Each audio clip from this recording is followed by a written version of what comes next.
नमस्कार दोस्तों, सुप्रभात। कैसे हैं आप सभी लोग? आप सभी लोग बहुत बेहतरीन होंगे और तैयार होंगे अपने पेपर के लिए। बहुत सारे बच्चे सहमे हुए हैं, पहली बार आप बोर्ड की पेपर देने जा रहे हैं। डरने की जरूरत नहीं है, अपने दिल पर हाथ रखो और बोलो जितना हमने पढ़ा हुआ है वही सब एग्जाम हॉल के अंदर आने वाला है। भाई बहुत बेहतरीन तरीके से पेपर को देना है। लास्ट समय मोटिवेशन दे रहा हूं, ध्यान से सुनना। पेपर में जाने से पहले ये वीडियो जरूर देखें, क्या क्या पेपर हॉल के अंदर ले जाना है, कैसे 5 से 6 नंबर अभी बढ़ सकते हैं, इस वीडियो के माध्यम से बताना चाहूंगा। भैया प्रवेश पत्र सब लोग पहले ही रख लेना। मैं फिर बोल रहा हूं, प्रवेश पत्र सब लोग रख लो। एक आधार कार्ड की फोटोकॉपी भी रख लो भैया, कभी जरूरत पड़ सकती है। भैया पेन एक्स्ट्रा रख के ले जाना। मैं फिर बोल रहा हूं, 2 ब्लैक पेन और 2 ब्लू पेन ले जाना। भैया स्केल ले जाना, मत भूलना कहीं वहां बोलो कि भैया स्केल दे दो, और स्केल बड़ी वाली ले लेना, कहीं पता चला छोटी वाली लेके जा रहे हो। भैया 30 सेंटीमीटर वाली स्केल लेके जाना। ठीक हो गया। इसके साथ साथ और क्या लेके जाओगे? और तो ऐसी कुछ जरूरत पड़ेगी नहीं मेरे दोस्त। पेंसिल लेके चले जाना है ना, शॉर्पनर, इरेजर सब कुछ लेके चले जाना। पेपर हॉल में जाने से पहले अपनी किट तैयार कर लेना। और आप लोगों ने ये किट तैयार कर भी ली होगी। भैया डरना नहीं है। पहली बात ध्यान से सुनो, 3 घंटे का पेपर है। उस 3 घंटे में ये नहीं कि हर घंटे में बाहर घूमने जा रहे हो। भैया समय की अहमियत को समझना। मैं फिर बोल रहा हूं, इस समय की अहमियत को समझना।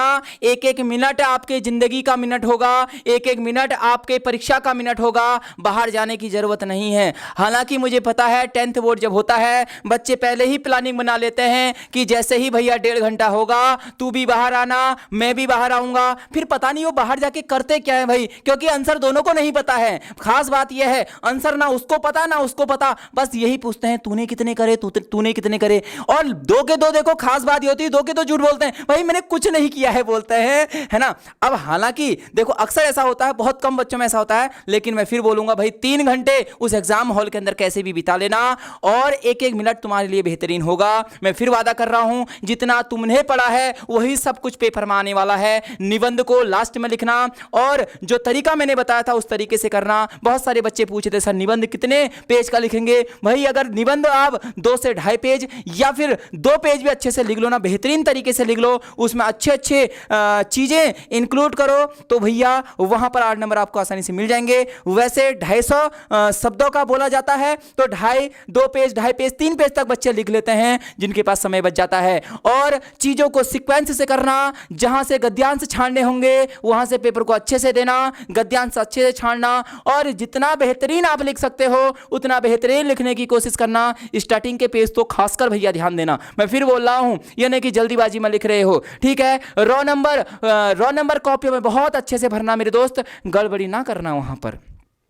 शब्दों में, अंकों में सब कुछ अच्छे से भरना, तो आपका पेपर बहुत अच्छा जाए। मैं माता सरस्वती से आइए आपके लिए एक कामना मांगता हूं, एक शुभकामनाएं मांगता हूं कि आपने जो कुछ पढ़ा है माता सरस्वती आपका वह पेपर बहुत बेहतरीन करवाए, और आपकी जो इच्छा है, जो मनोइच्छा है, आप उसको भली भांति करें, ठीक है। तो आप बेहतरीन तरीके से पेपर देना है, बिल्कुल डरना नहीं है। फिर कल हिंदी के पेपर के बाद इसी चैनल पर मैसेज पढ़ने आ जाना। आज शाम से हम स्टार्ट कर देंगे, है ना। बेहतरीन तरीके से पेपर देना मेरे दोस्त, डरना मत। हाँ एक बात और सुनो, कोई भी क्वेश्चन छोड़ना नहीं है, चाहे आए चाहे ना आए, क्वेश्चन मत छोड़ना, सिंगल क्वेश्चन मत छोड़ना मेरे दोस्त। चाहे उस चैप्टर के बारे में आपको कुछ भी लिख के आ जाना, चैप्टर के ही आंसर होने चाहिए। और ध्यान से देख लेना, क्वेश्चन पढ़ लेना कि कितने क्वेश्चनों के आंसर देने। पता चला यहां पर 1 2 3 4 5 क्वेश्चन आया है, ऊपर लिखा है 5 में से 3 क्वेश्चनों का आंसर देना है, पता चल रहा है 5 के 5 का आंसर दे के आगे। भैया 3 ही का आंसर देना होता है, ये याद रखना। इसी मोटिवेशन के साथ आपका पेपर हो भला, आपका हो पेपर बहुत बेहतरीन, जितना आपने पढ़ा था साल भर वह सब कुछ आपके पेपर में आए। मैं मिलूंगा अगली वीडियो में मैथ्स की क्लास लेके, तब तक के लिए आप सभी को all the best, all the best, best of luck. माता सरस्वती आपका उद्धार करे। जय हिंद, जय भारत, जय उत्तराखंड।